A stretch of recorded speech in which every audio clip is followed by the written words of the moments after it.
इन 7 जगहों पर मौन रहना सीखें, केवल तभी जीवन में सफलता और आत्मिक शांति पा सकते हैं। अध्यात्म में मौन रहने का इतना अधिक महत्व है कि लोगों का मौन रहने का अभ्यास करने को कहा जाता है।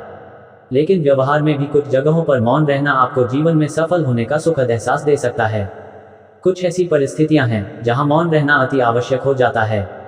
तो चलिए जानते हैं ऐसी ही 7 परिस्थितियों के बारे में। अध्यात्म में मौन का अर्थ केवल बाहरी चुप्पी नहीं, बल्कि आंतरिक शांति और आत्मिक विकास का माध्यम है।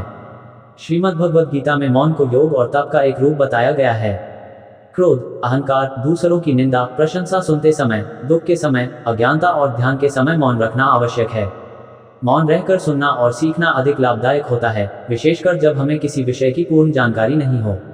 अध्यात्म में मौन का अर्थ केवल बाहरी चुप्पी नहीं है, बल्कि यह आंतरिक शांति और आत्मिक विकास का एक माध्यम है। यह आध्यात्मिक साधना का एक महत्वपूर्ण अभ्यास है जो आत्मज्ञान और मानसिक संतुलन की प्राप्ति में सहायक है।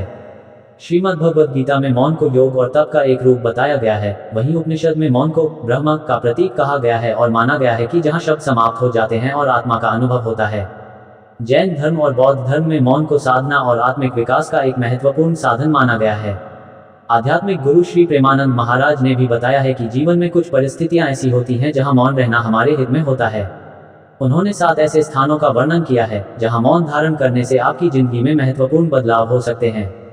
ये 7 स्थान निम्नलिखित हैं। क्रोध। क्रोध मनुष्य का बहुत बड़ा दुश्मन होता है, क्योंकि क्रोध में बोले गए शब्द किसी हथियार से कम नहीं होते। इसलिए जब हम क्रोधित होते हैं तो बोले गए शब्द अक्सर पछतावे का कारण बनते हैं। इसलिए क्रोध के समय मौन रहना उचित है। अहंकार। अहंकार की स्थिति में बोले गए शब्द हमारे नियंत्रण से बाहर होते हैं और दूसरों को आहत कर सकते हैं। इसलिए अहंकार के समय मौन रहना चाहिए। दूसरों की निंदा करते समय। किसी की आलोचना या निंदा करने से न केवल बचना चाहिए, बल्कि जब कोई आपके सामने किसी और की निंदा कर रहा हो तो वहां आपको मौन रहना चाहिए, क्योंकि वहां बोले गए शब्द केवल नकारात्मकता फैलाते हैं। इसलिए ऐसे समय में मौन रहना बेहतर है।